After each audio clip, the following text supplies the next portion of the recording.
Superstar नायक पल शाहले अभिनय गरेको आबाट आमा चलचित्र यही माघ 16 गतेबाट रिलिज हुँदैछ। आबाट आमा चलचित्र रिलिज भइसकेपछि पल शाहले कुन चलचित्रमा अभिनय गर्दैछन् त?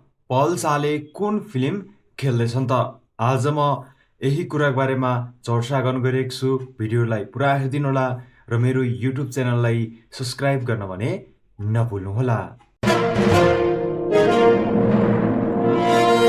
नेपाली चलचित्र क्षेत्रको सुपरस्टारको रूपमा हामीले पल शाहलाई देख्न सक्छौँ। पल शाहको फ्यान फलोअर क्रेज बबालै रहेको छ र यतिखेर पल शाहको हातमा दर्जनौं चलचित्रहरू पनि रहेको छ भने पल शाहले अभिनय गरेको पछिल्लो चलचित्र आबाट आमा चलचित्र भने यही माघ 16 गतेबाट रिलिज हुँदैछ।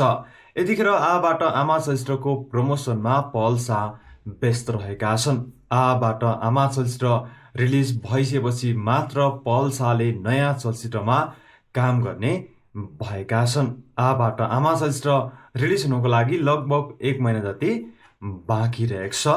1 महिनापछि मात्र पल शाहले नयाँ चलचित्रमा काम गर्ने भएका छन् र पछिल्लो समय अब पल शाहले कुन चलचित्रमा अभिनय गर्छन् भनेर एकदमै धेरै चर्चा पनि भइरहेको छ र पछिल्लो समय पल शाहको नाम कंगाल करोडपति चलचित्रमा पनि जोडिरहेको छ। यो चलचित्रको टिमसँग पल शाहको कुराकानी भइरहेको भनेर थुप्रै न्युजहरू पनि आइरहेको छ। अब पल शाहले आबाट आमा चलचित्रपछि कंगाल करोडपति चलचित्रमा काम गर्न सक्ने सम्भावना एकदमै धेरै बढिरहेको छ। यो वर्ष भने पल शाहको मोहर चलचित्र रिलिज भइसकेको छ, सुपरहिट साबित भइसकेको छ भने अब माघ 16 गते आबाट आमा चलचित्र रिलिज हुँदैछ। त्यसपछि भने पल शाहको अब नयाँ चलचित्र हेर्नको लागि दर्शकहरूले केही समय कुर्न पर्ने देखिरहेको छ।